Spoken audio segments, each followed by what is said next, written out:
midda labaad waa maxay mas'ala asiyaasa shariico oo dhan shareecaba shaqo kuma leeyahay tabliiq shariico ma u socdaa kula maya shariico ilaa dhulkaan lagu maamulo damba kale nin guureeyay waaba tagay shariica iyo manhaj ilaahay dhulkaan ha ka hilgalayo alkama hana ma bartaan waad ogtihiin masaajidka wax lagu baranayo ka tagay halkaas wuxuu farasay fikridiin taasi yimaadaan bay madaxa indhaha saarneen faqacma aawash cilmigii la baran lahaa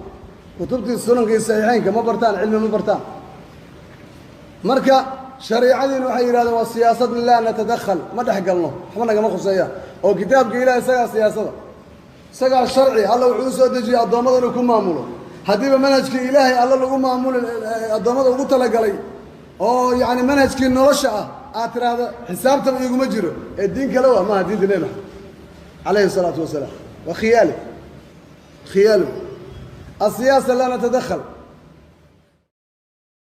wixii kale siyaasadana maba ka hadlaba siyaasad hadda ma joognaan ka hadlan mas'ala asiyaasa shariico oo dhan shareecaba shaqo kuma leeyahay tabliiq shariico ma u socdaa kula maya shariico ilaa dhulkaan lagu maamulo damba kale nin guureeyay waaba tagay shariica iyo manhaj ilaahay dhulkaan ha ka hilgalayo alkama hana ma bartaan waad ogtihiin masaajidka wax lagu baranayo ka tagay halkaas wuxuu farasay fikridiin taasi yimaadaan bay madaxa indhaha saarneen faqacma aawash cilmigii la baran lahaa kutubtii sunanka iyo saxiixaynka ma bartaan cilmi ma bartaan marka shariicadiina waxay yidhahdeen waa siyaasad laa natadakhal ma dhex galno waxba nagama khuseeya oo kitaabka ilaah isagaa siyaasada isagaa sharci alla wuxuu u soo dejiyey addoommada inuu ku maamulo haddiiba manhajkii ilaahay alla lagu maamuli addoommada ugu talagalay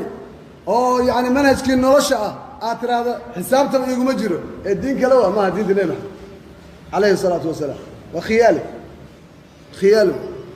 asiyaasa laa natadakhal wixii kale siyaasadana maba ka hadlaba siyaasad hadda ma joognaan ka dadka riyoonaya sida maalintoota jamaaca tabliiq oo la ii sheegay isi salaama warka gaalada iska dhaafa dheh isi salaama khiyaali baa dadka loo sheegay kan hadiis ku yaala yaan muddo imika laba toddobaad ka hor 20 cisho ka hor ayaan soo maray anuu jiddo ka yimid afka gacmaha dadkoo dhan baa dhinac kasta la iska xidhay annagana wayna siiyeen baasha waxaan idhi war waxba isxidhxidhi mayna halka noo geliya kiish baa sidana ku guranay wixii ilaahay noo qadara nagu dhici waxaan waa yaqiin faasid waxaan idhi horta gaaladii ilaahay waa naga asturay oo khamrigii iyo urtii iyo sigaarkii ka soo neefi jiray gudahoogaa ilaahay ku celiyey waxaan idhi ilaahu kuwaas sidaa ku wad ilaahow sidaa ku wad kuwaas afka allaha ka qabtane afka allow naga qaba kuwaas muslimiintii baan soo agmarnay salaamu calaykum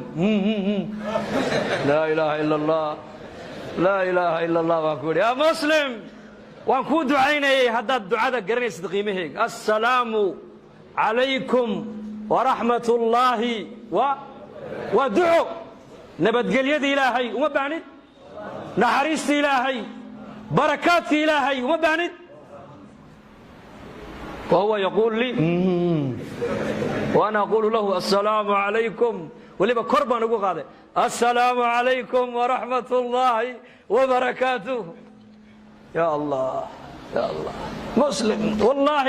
وحنا دونك السعودة دوا امتحان وقدر وحكى إلهي نوم امتحان مايو هل كدين تادو كاتا أنت هاي بالله وياك يا مانت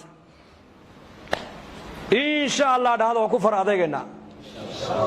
يا لي وكفر عليك دين الإسلام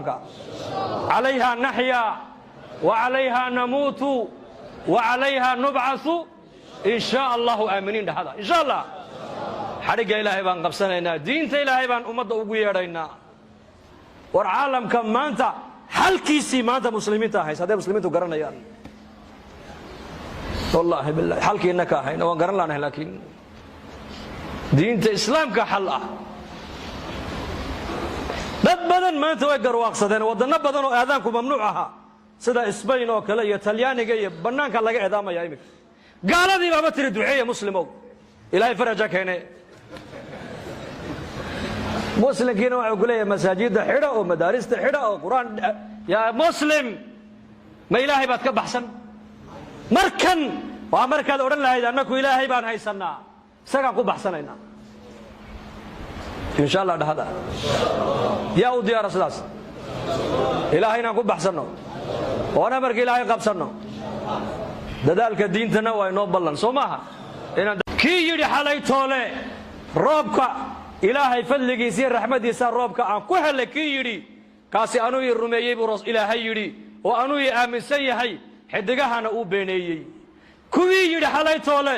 xidigtii halkaa ku ururtay noo muuqatay roobka da'ayay sheegaysa kii yidhina kaafirun bi kaasina aniga ayuu maaragtaana ii inkiray xidigahana uu rumeeyey buu ilaahay yidhi marka wixii ilaahay keenay cid kale ha u nisbayn xanuun baa dilay mii xanuun ma dilin amar ilaahay baa dilay rasaas baa dishay rasaasi ma dilin amar ilaahay buu u dhintay calool xanuun baa dilay mii calool xanuun ma dilin amar ilaahay buu u dhintay hargab baa dilay hargab ma dilin amar ilaahay buu u dhintay tacaddadat alasbaabu waalmowtu waaxidun asbaabta loo dhimanayaa fara badan mooye mowtku waa mid keliya mowtku waa mid keliya malaka almowt markii loo xil saaray qabd alarwaax inuu arwaaxda soo qabto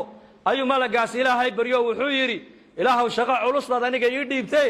addoommahaagii in wan wanaagsanna way leeyihiin in xunxunoo fiicnaynna way leeyihiin inta fiicani waxay odhan maayaane inta xunxuni waxay odhan doonaan malakulmowtkii ba asaabaa maanta hebel ruuxdii ka qaaday toosaa odhan maayaan markaasuu yidhi ilaahay asbaab badan oo loo dhinto ayaan samayno adigaba meesha lagu soo dhigani maayo shaqo teg baa lagu yidhi hebel maxaa dilay baabuur baa dilay hebel calool xanuun baa dilay hebel hargab baa dilay hebel taacuun baa dilay hebel xabad baa dishay hebel baddaa liqday hebel daad baa qaaday hebel waraa dhurwaa baa cunay hebel malakalmood baad qabtay ma maqasheen weli lamaba yidhahdaba cilal badan baa samayn baa ilaahay ku yidhi malakalmowdow loo dhinto oon adigaba meesha lagu soo dhiganba marka nolosha iyo dhimashada ayaa haya almuxyi ka wax nooleeya waa allah almumiitu ka wax dilana haddaad tidhaahdi ka wala hargabkan yaree dadku ay sheegayaan baa loo dhimanaya haddaad tidhahda ka warran oo tidhaahdo waan dhimanahay salaamin salaanta ma lagu dhintaa la yaltaqiyaani almuslimaan fayatasaafaxaan